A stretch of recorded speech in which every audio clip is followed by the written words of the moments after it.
comfortably zoned with the Zigzag Man in Alameda, California, pushing on the doors of life marked pull and fighting the unholy trinity as we go.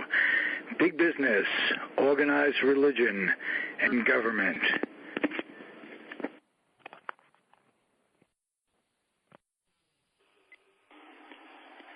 I am back, and you are comfortably zoned with me, the Zigzag Man, in Alameda, California, right across the bay from San Francisco, in the northern part of the great state that I love. And we're at the 420 studio down by the lagoon, as Archie Bunker would say, where it's a little pungent, and I've got a very funny story to tell, and this is a true story. They found, my guest is with me, I'm going to hold off on introducing him. He's nodding his head. They found a body in the lagoon in Alameda a couple of weeks ago. And Tally's telling me about it, that there's a body found, and there was another body in the estuary in Oakland. They think it might be related. And all I could think of is if they left the body in the lagoon, it eventually would improve the smell of the lagoon. It would have to. But they ended up taking it out anyway and not following my advice. But there you go. As I say, we're comfortably zoned in Alameda. I got a few laughs, a few nods on that. But Alameda, California is a strange, strange town. And my guest is a former Alamedaite who got to, for one reason or another, wanted to, went, didn't go, eventually went. He's in Rockland, California. He moved from Alameda. He's Brother Scott. Brother Scott, welcome back to the microphone. How are you? After listening to how you opened the show, I'm ready to go. Ready to go back to Rockland? Ready to go back to Rockland? Well, you mentioned the stench, and I didn't think it was that bad. Oh, no. I'll tell you what I did notice that's alarming. The amount of homeless people. In Alameda? Not particularly Alameda, but in general, all around. Oh, yeah, that's been in all the papers. What do you have to say about that, about the homeless people? It's alarming. It is. It is, and it's, you know what's alarming to me? It's not just, you expect folks to be out of work, homeless, this and that, but it's family members, it's kids, and the dogs, but they're out in tents, and there's a lot of it. Is it that way up in Rockland? Now, Rockland is east of here. It's, what, about 140 miles east of here? 111 miles east of here, past Sacramento. And you lived in Alameda in the Bay Area, right across from San Francisco, for 30 years. And you've been in Rockland, now a small community, a growing community, near Roseville, between Sacramento and Roseville. To all those people who live in the Bay Area who are sick and tired of the rents, or they're sick and tired of having you as a rentor, because the prices are so exorbitant, the Johnny Lunch Bucket, people can't afford it anymore. What's the trade-off for lesser rents and living in a community for you compared What's it been like? 6 months? Actually, more than that. How long? Since August. Since August. Tell us about it. I mean, it's a culture shock in a way. Okay, go. Well, initially, as soon as you go over the East Bay Hills into Costa County and further east, you're out of the 510 area code, and you got one step back into the hinterlands. And there's a notable change in the predominant attitudes about a number of things, political, religious, and probably musical as well. I don't know. In various ways, there's a perceptible change. And it's not as cosmopolitan, although it's more cosmopolitan than you might think. Because they got all kinds of ethnic groups, and they got minorities in the community. I don't know what the numbers are. But I don't mean to say that it's not diverse at all, because it is. But the concentrated diversity in the East Bay and San Francisco and the Peninsula and Marin, that's hard to replicate under conditions other than the ones we're favored with here. So it's more spread out. It's more single-family residences on what we would consider fairly large lots. And it's suburban for the most part. Is there like Alameda has several meeting places, coffee shops, people meet in groups all over the city. Is there any of that? Is there a community of folks that just hang? You're retired. Do you get to hang with people? You did mention some good news. A fellow retiree has moved up your way. You're happy about that. But is there in general a place where people go and congregate? I'm sure there are. I haven't been there long enough to find such a place for myself. Okay. Although I've driven by places that look like they could operate that way, yeah. But it's more of a car culture, and things are more spread out. There's no downtown density to speak of, except in the shopping center sense of the word. There's dense shopping centers. Right. But nothing like downtown Oakland, nothing like downtown San Francisco, nothing like downtown major urban area anywhere you want to pick. Are these shopping centers malls or strip malls? Both. Okay. So you have plenty of access to goods and wares along the way. It's not like you're in a small town hokey thing. No, you have plenty of access. There's still a lot of petty bourgeois merchant shop owners, as well as giant department stores like Macy's and what have you. Okay. They're there, but it's a car culture. You drive to get to it. You park in a huge parking lot. You walk through a giant mall to get to that little shop, and it's okay. But it's also, I think, it's in decline. Okay.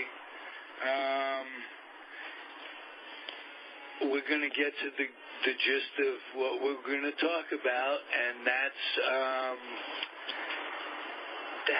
the current president of the United States seems to be in peril because, and the way I look at it, the bottom line is this.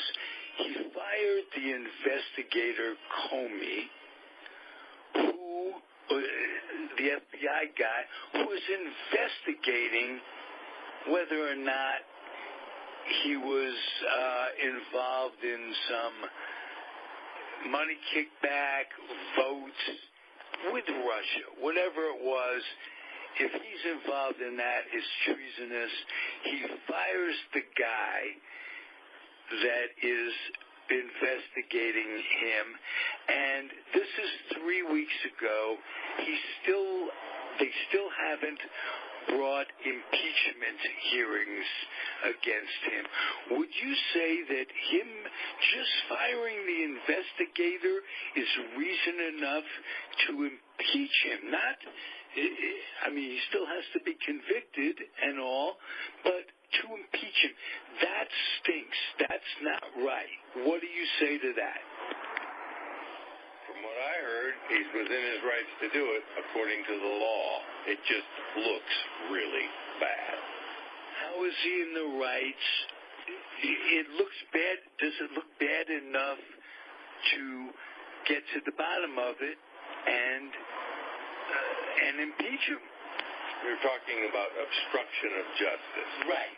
Absolute is straight out obstruction to the point where it makes Nixon look like a Boy Scout. No, I can't agree with that at all. I think Nixon was far more menacing, and his threat was much more thoroughgoing than these circus antics of a guy who can't put down his tweeter. He keeps playing with his tweeter. Somebody needs to take away his tweeter. No, somebody needs to take away the codes to the nuclear weapons. Tell me why you think he's less dangerous than Nixon was. Well, what is he accused of, and what was Nixon accused of? And even if they're both guilty of what they're accused of, what were the charges? Do you recall? I do. Nixon and his thugs broke in to Daniel Ellsberg's office, psychiatrist's office, to get records, to get stuff against Daniel Ellsberg. Releasing the Pentagon Papers. For releasing the Pentagon Papers. Another leaking case. Okay. Now, compare that, which is a leaking case. That's not all Nixon was accused of. Keep going. That's just one thing. You keep going. He also sent his black bag team, known as the Plumbers, composed in great part of Cuban gusanos who fled Castro's Cuba and lived in the Miami area and were involved in all kinds of nasty stuff, crooked stuff, murderous stuff. And they composed a large part of that Plumbers battalion that Nixon sent to they were led by Ellsberg. They were led by people on the inside. Well, wait a minute. The accusation against Nixon is that he authorized them to go to the Democratic Party headquarters, the opposition party, the loyal opposition party, go to their headquarters, break into their headquarters, steal their playbook, take pictures, bring me everything you know. Now, if you do that to some radical group on a college campus somewhere, or some militant caucus in a trade union somewhere, it's just as wrong, but you're not going to ruffle many feathers in the establishment about it.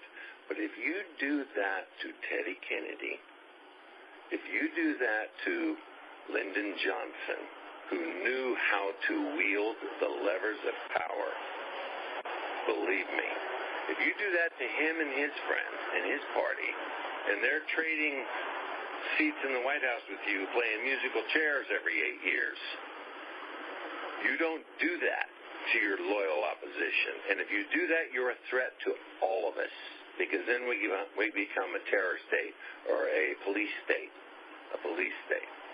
where you can send the cops to do whatever you want to us. We can't have that. You got to play by the rules. You can't have either. You can't have a system where the Russians can determine. You're missing my point. He was accused of felony, invading people's privacy in violation of the Constitution he was sworn to uphold. It's horrible. Okay, stop. So they That's got him out of office. That's Nixon. That's Nixon. Serious felony crimes of an unconstitutional nature. Right. Invasions of privacy, burglary. Justice is just as bad. Stop. I'll get to that. All that Trump is accused of that I've heard and can recall is that he gave away a secret that the Israelis gave us that he shouldn't have revealed. Right. Right? Other than that, it cost CIA. And he fired Comey. Their lives. And I'm not talking about the consequences. I'm talking about the accusation. The accusation itself stands alone for present purposes. We talked about Nixon's accusations. Right. Serious constitutional violations amounting to criminal felonies. Right. And don't you think obstruction I'm trying to get... is just that? Yeah, but you got a long way to go to get there. You're not close to that yet. Hold on a second. Let me finish. He's accused, as far as I know, of giving away a secret, telling a secret out of class, in front of witnesses from the State Department and all that, and outside the presence of the press. But somebody had to leak that, too. The other thing he's accused of is trying to forestall the FBI investigation by taking out Comey, right? Right. You begin with who has to establish what. Trump legitimately says, when I say legitimately, I mean according to the law. He says, I have the right to fire the FBI chief. That's my constitutional power. Get out of my face. No. Now, that's what Trump says. I don't need to hear the answer. I'm focusing on what he's accused of. He's accused of doing something the law says he has every right to do. So you're not going to impeach him. That's not obstruction of justice by itself. You have to show, in order to win on a charge of obstruction of justice, that he had it in his mind to betray his country, or he had it in his mind to not be investigated. When he fired Comey. Yeah. Can you read his mind? You can listen.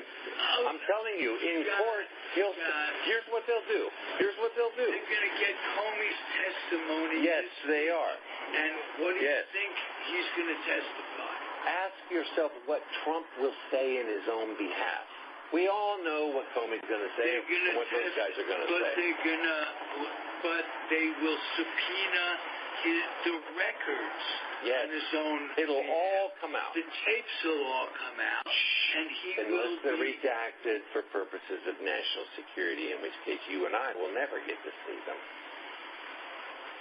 But the cronies who are making the decisions will get to see what we are not allowed to see. Okay. And they'll tell us to trust them that it says what they claim it says.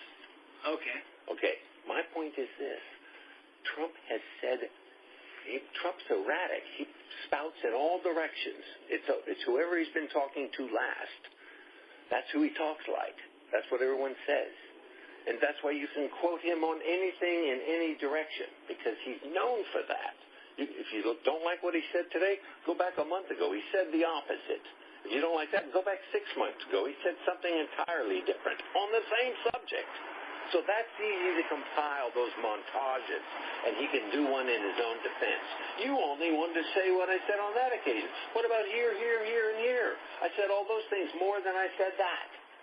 They've got records of him dealing with Russia that go back to his campaign. They have his ass. The only thing they need to do... It's not a crime either. It is, but really it is. No, it is. Name the statute that... Well, I can't. You're an attorney. Name the one it doesn't violate. You can't... You cannot dealing with Russia. Wait a minute. There's a whole crowd of American businessmen dealing with Russia, including Flynn. He wanted Comey to get off Flynn's ass. Yes. I mean, hopping, skipping, and jumping. Do you think it's a big cover-up? And do you think he's been in bed with Russia throughout his campaign? All along, as he's denied. Do you think yes or no, Scott? Yes or no? Which? I'll tell you, I have to speak for myself. You can't pigeonhole me that way. I think this. Trump's in bed with Russian businessmenskis like himself. They emulate him, he emulates them. Of course. Right You asked me, now you got to let me answer. He'll be impeached over that. What? Come on. Give me a break. No way in hell. Okay. Where do you get that idea? I get the idea. Congressman Jeremiah Cummings is looking into this with 2 or 3 different investigations going on. They're gonna impeach him over this. Can they? I want to know, can they get Pence involved in it too? Otherwise, the impeachment, it's overall, we got a crazy man in there, but you get him out of there and you got a crazier man who's can play the game, and that's Pence. Pence is much more dangerous to the United States of America as we know it than is Trump. Do you agree with that? It's quite possible. Okay. I don't know enough about Pence, but it wouldn't surprise me because he said... Well, you know enough about his belief systems, about his anti-abortion, stuff like that, and anti-labor, anti-public schools. Okay. He's awful. He's awful, much more so than Trump, other than the craziness part, much more so than Trump. Am I correct? Yes. Okay. So we have to find a way, the country, someone has to find a way of including Pence in having known about this, the lies that Flynn told Pence. Was that just a cover-up? Did he know about that? All that will be subpoenaed.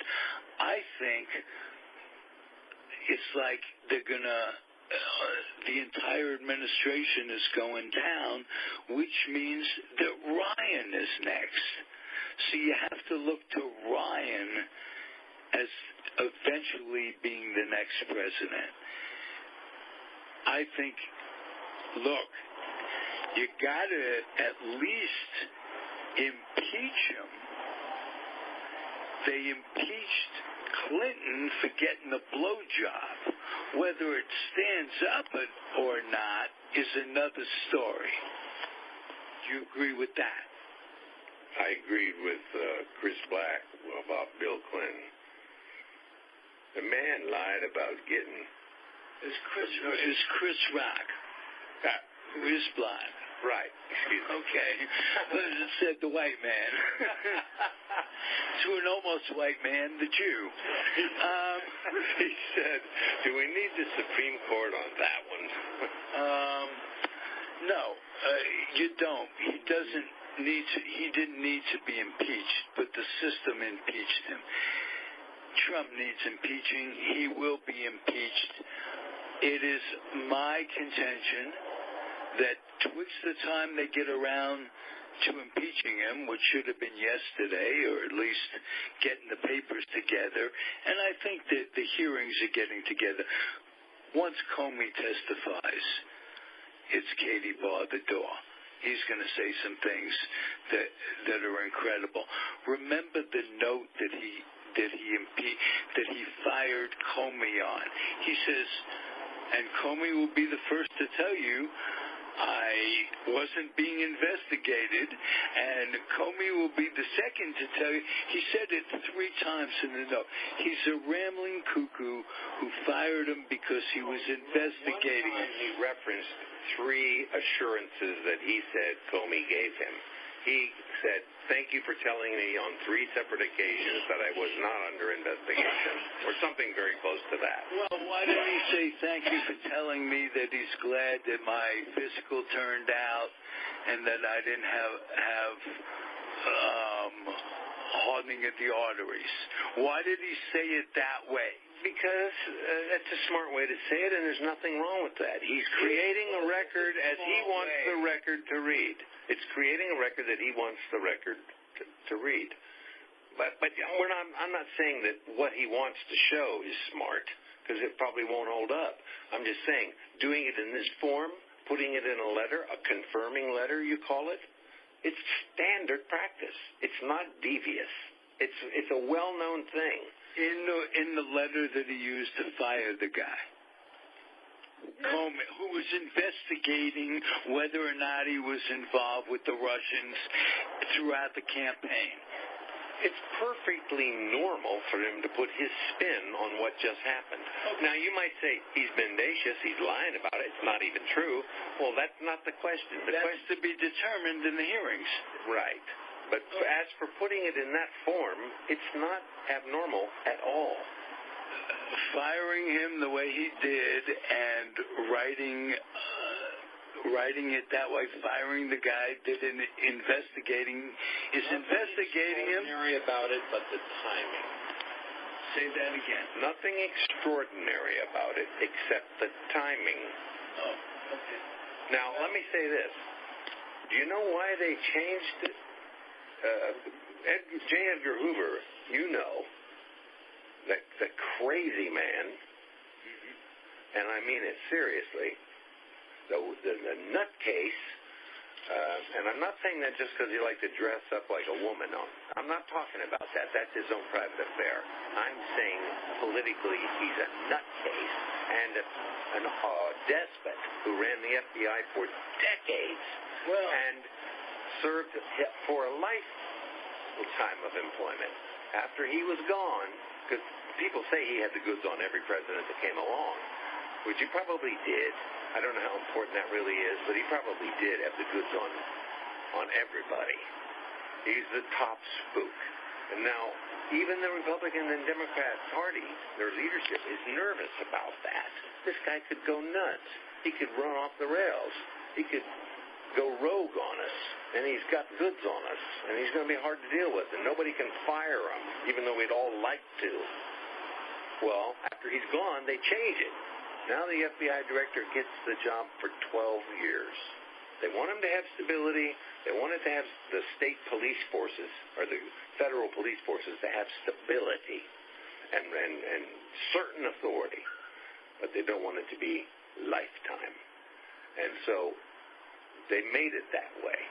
So that it is said that the FBI director serves normally a 12-year term or at the will of the president. He's explicitly granted authority to say, be gone at any time. I know. He'll be impeached over it. All that you say is true. Eventually, he'll be impeached over it.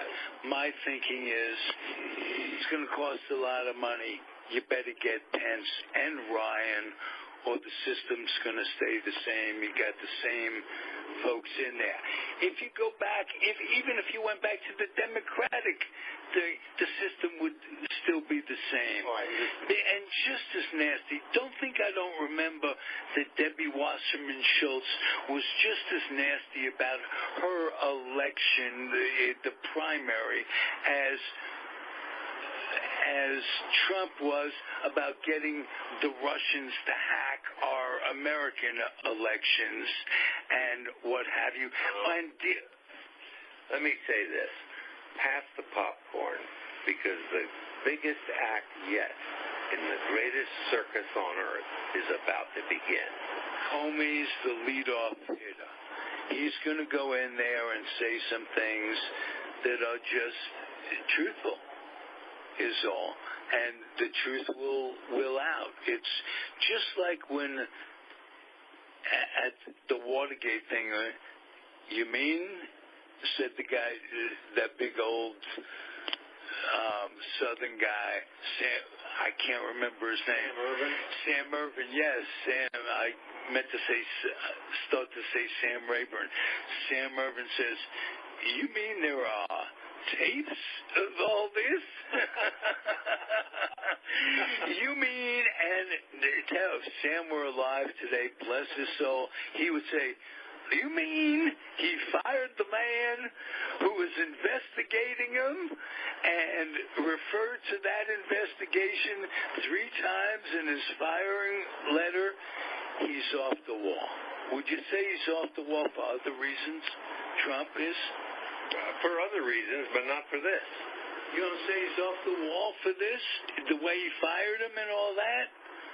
I don't think it looks good, but I'm saying strictly, technically, legally speaking, he's on solid ground. Oh, yeah. Strictly, if, in fact, he would have been, if, in fact, he weren't being investigated by that man. He could have fired anybody he wanted. That thing. I want to take us back to the origin.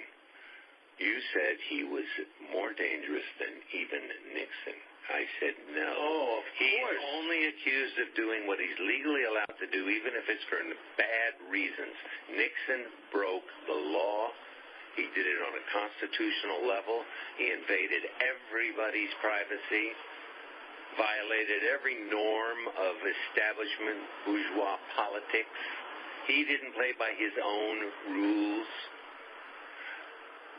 Trump is playing by the rules. He's just doing a bad job of it.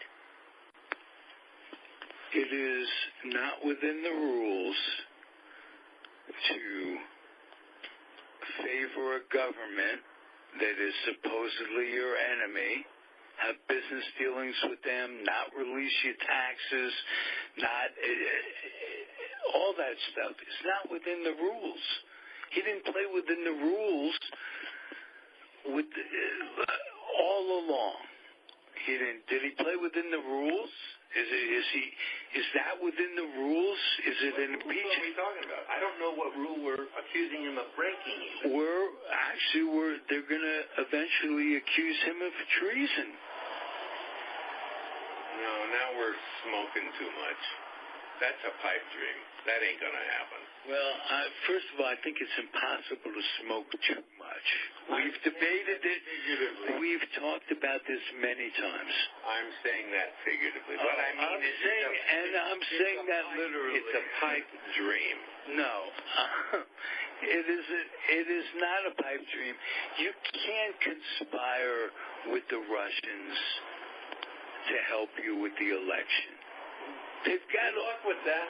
Good luck? Okay, My prediction, put it on record. I think that there's a witch hunt on the Russian question that sounds like Joe McCarthy and the Red Scare of the 50s, and they're going to find some shenanigans of a corrupt financial nature because they're all doing it, and Trump's not alone. Okay, when they find that, because Trump is the only one who ran for president and won and lied about dealing with the Russians, never had any business dealings, and he's also the only one, again, that tried to stop the investigation head on, and play his hand well. He didn't play his hand well. So what will happen? That's not as dangerous as what Nixon did. Oh, wait a minute. It's not, no. What Nixon did has so much that you bring fucking Russia in on your side when you're not even president yet, and that's not as dangerous? It's okay. We live here. Scott is shushing me. Yelling at me. I'm not yelling at me. I'm mad at me. No, I'm not. Okay. Tell me where it's not as bad as Nixon. Tell me where, say they get him for conspiring with the Russians and dealing with them. Played by Frank Sinatra in the movie. And you don't think that's as bad as what Nixon did and worse? Yes, that's even worse, but it's a movie.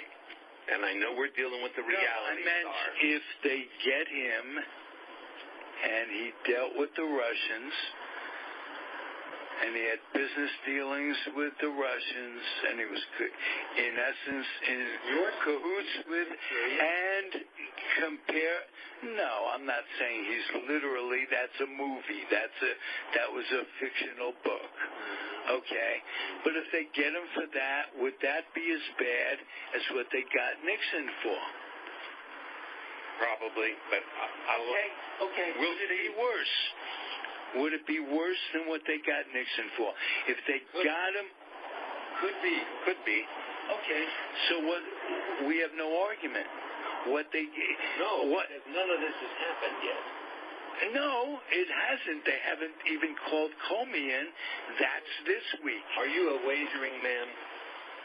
Because I'll bet you $1 right now that they will find financial shenanigans, but no political collusion, such that Trump is Putin's poodle, and he does what Putin tells him to. Not that he does what Putin certainly doesn't do what Putin tells him to do, but they are certainly and have been since way before election time in cahoots with each other. Would you say that? I would. Yeah, they want to do deals. They want to build resorts. They want to own casinos. They want to get rich. Yeah. So that's the ideal in the West, and that's why Trump's its salesman. That's what they think is good. And so to impeach him for doing what everyone here in the West, in upper circles, thinks is good, is going to be a hard thing to do. Well, we'll see how they go. I don't think, from the look in the eye of Mr. Cummins, Representative Cummins, who is a real person, he's my hero. He just looks into the camera and says, it's not right. He's wrong. I mean, you don't do that. We'll see what the facts establish. And until then, we can only speculate. That's true. But you will agree that if the actual facts establish that he had financial dealings with Russia, it's worse than anything Nixon ever did to Ellsberg. No, I didn't say that at all. I thought you were talking about political collusion. If he has financial dealings, we all know he does. He's already said he did. No, he said he didn't. He said he doesn't now. No, he said he never had financial dealings with Russia. He said that all along. And financial dealings is much the same as political dealings. You're mixing big business and government just the way we've always talked about the unholy trinity. The only thing involved here isn't, as far as we know, religion. They're not in on this particular, but it's three of the branches of the unholy trinity. I think religion's in it on the Russian side more so than here, because Trump's an irreligious guy, and he hasn't been in power, and Putin has developed a relationship with the Russian Orthodox Church, as did his predecessors. So it's greatly favored over there, and other religions suffer as a consequence. Okay. Again, it's hard for me to talk. We'll go on to another subject. It's hard for me to talk objectively about Zionism, about Judaism, and about what's going on there. I'm a Jew, brought up a Zionist in the 50s, all of this. I think it's impossible to separate Zionism from Judaism, although I'm not a religious Jew. I'm a cultural Jew. That said, I want to ask you, do you think with Trump going, while they're holding these hearings, he's going to Europe and the Middle East, do you think it's an excuse to take onus off of himself or take the spotlight off of himself and go in there and combine, if there's ever been a time for him to go and either kick ass on ISIS or Iran? I don't know what the situation is with their nuclear thing. Are we at a standoff with them? How does that exist as we speak? Near as I can recall, Obama made a deal, and Trump says it was a bad deal, and he's going to undo it. But I think he's distracted right now, so I don't think that's going to happen right away. Okay, he's distracted, but now he needs a distraction from the distraction. That's true. I mean, he's over in that part of the world, so it probably will come up. Okay. Let me say this. I think he's going to go to Bibi and say, Bibi, can you do me a favor? Try to make me look good. And Bibi's going to say some good stuff about him. But Bibi might say to Trump, could you say some things that would make me look good? Because I don't think Bibi is looking particularly good to the average Jew in the United States who has to be shaking their heads and saying, wait a minute. As much as, eye for an eye, this, that, and the other thing, you can make a case that the Jews have overreacted with the settlers and this, that, and the other thing.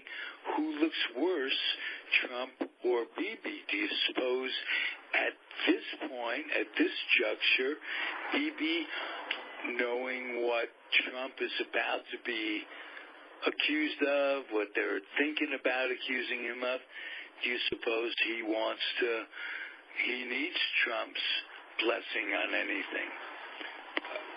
I've heard it said that Bibi's hold on power is tenuous, and he could use a boost.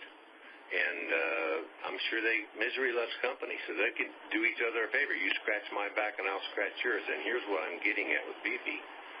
If Bibi wants to really help Trump, he could help him the most by saying something like, I know a lot of controversy has been caused by the inadvertent revelation of a secret that we provided to you.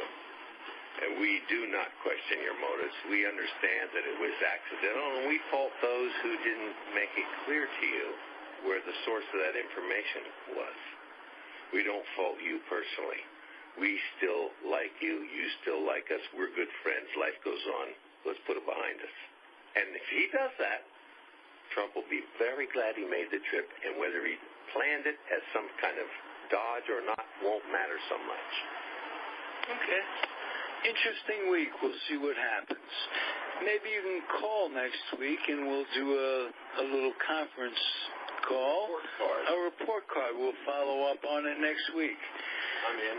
Brother Scott will call next week. We are at the Comfortably Zoned Radio Network studios at the 420 part of it. And I'll end the segment the way I end most. I implore Scott and everybody out there listening to keep your dreams wet, keep your humor dry, keep your children out of the way of military recruiters. They're all bad. Your grandkids, too. Keep them out of military recruiting offices and off the laps of clerics that wear dresses. And we'll catch you on the flip-flop. Thank you, Scott. See you next week.